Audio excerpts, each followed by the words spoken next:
हेजेनबर्ग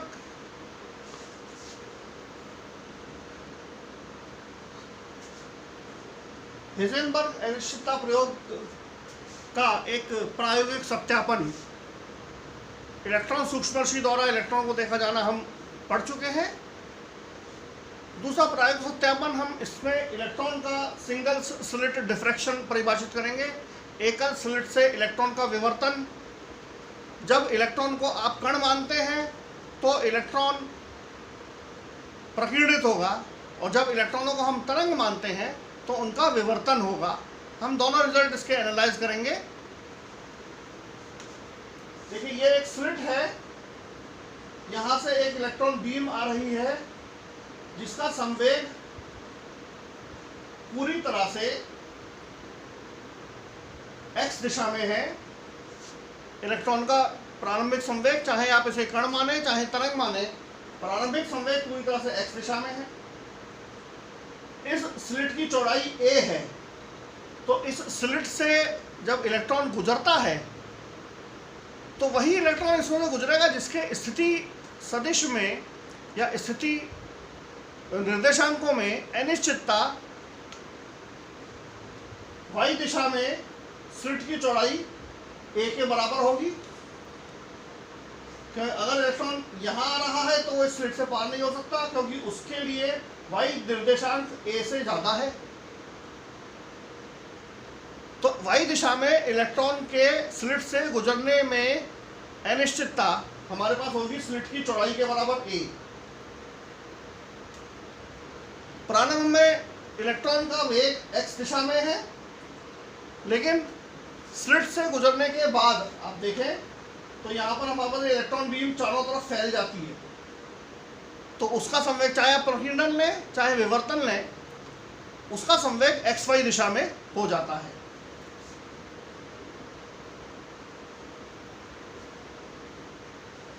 Bragg's law से आप define कर सकते हैं इसमें विवर्तन का 2d sin theta equal to n lambda. केंद्रीय उच्चिष्ट के लिए हम n इक्वल टू 1 लेते हैं। So sine theta is equal lambda by 2d। 2d हमारे पास है a, और ये आपतित तरंग दैर्घ्य का मान, और हम पहले परिभाषित कर चुके हैं कि स्लिट की चौड़ाई y दिशा में अनिश्चितता के बराबर होगी। y निर्देशांकों में अनिश्चितता के बराबर, तो y निर्देशांकों में अनिश्चितता स्लिट की चौड़ाई के बराबर है।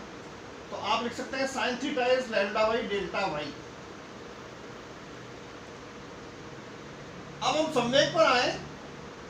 प्रारंभिक संवेग आपका सिर्फ x दिशा में है, और स्लिट से निकलने के बाद संवेग x और y दिशा में हो जाता है। तो y दिशा में हमारे पास संवेग, अगर इलेक्ट्रॉन बीम केंद्रीय बिंदु से यहाँ आकर गिरती है तो y दिशा में संवेग मान लिया डेल्टा p है, तो वेक्टर के सिद्धांत से आप इसे लिख सकते हैं px प्लस डेल्टा py। ये कोण हमारे पास थीटा, तो आप इससे लिख सकते हैं p कंपोनेंट इसका डेल्टा py, ये हो जाएगा px sine theta. This component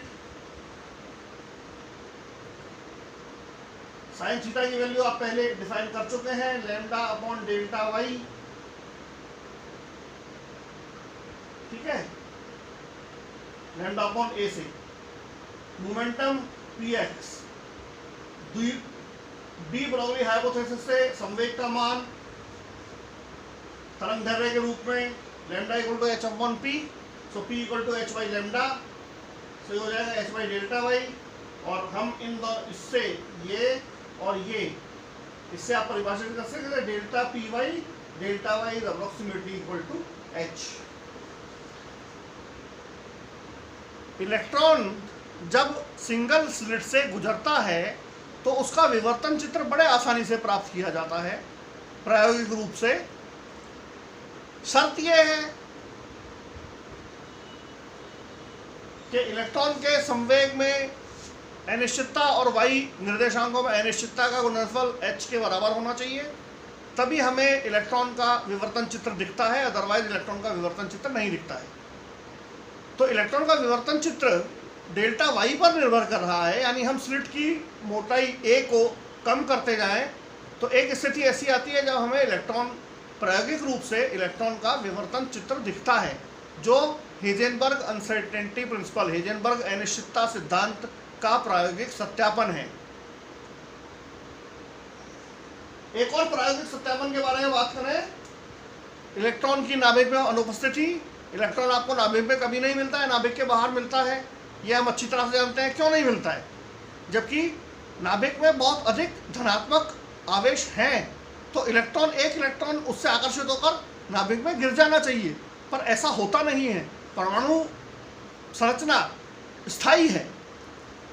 उसके लिए हम देखें, इलेक्ट्रॉन में नाभिक की त्रिज्या हमारे पास होती है लगभग 10⁻14 मीटर, यानी नाभिक का जो व्यास होगा वो हमारे पास इसके निर्देशांकों में अनिश्चितता हो जाएगी। अगर नाभिक के अंदर इलेक्ट्रॉन है तो उसकी स्थिति में अनिश्चितता हमारे पास ये होनी चाहिए 2 इंटू दिस, व्यास के बराबर, लगभग 2 इंटू 10⁻14 मीटर की डेल्टा एक्स। हम हेजेनबर्ग अनसर्टेनिटी प्रिंसिपल से ऐसे इलेक्ट्रॉन जिनके लिए डेल्टा एक्स का मान 10⁻14 मीटर का होता है, उसके लिए हम संवेग निकाल सकते हैं। ये संवेग आता है 1.5054 इंटू 10⁻20 किलोग्राम इंटू मीटर पर सेकेंड। इससे इलेक्ट्रॉन की गतिज ऊर्जा निकालें तो इलेक्ट्रॉन की गतिज ऊर्जा P इंटू सी, ये इलेक्ट्रॉन की गतिज ऊर्जा ये आती है 3.162 इंटू 10⁻12 जूल। इसको इलेक्ट्रॉन वोल्ट में कन्वर्ट करें तो 19.76 इंटू 10⁻6 इलेक्ट्रॉन वोल्ट, यानी लगभग 20 मिलियन इलेक्ट्रॉन वोल्ट ऊर्जा यदि इलेक्ट्रॉन के पास है, यदि इलेक्ट्रॉन रख सकता है, तो वो इलेक्ट्रॉन नाभिक के अंदर उपस्थित रह सकता है। अन्यथा हेजेनबर्ग अनिश्चितता सिद्धांत के अनुसार नाभिक में इलेक्ट्रॉन के होने पर उसकी ऊर्जा 20 मिलियन इलेक्ट्रॉन वोल्ट होनी चाहिए, परंतु आप जानते हैं कि किसी भी इलेक्ट्रॉन को इतनी अधिक ऊर्जा दिया जाना संभव नहीं है। अधिकतम ऊर्जा 13.6 इलेक्ट्रॉन वोल्ट है।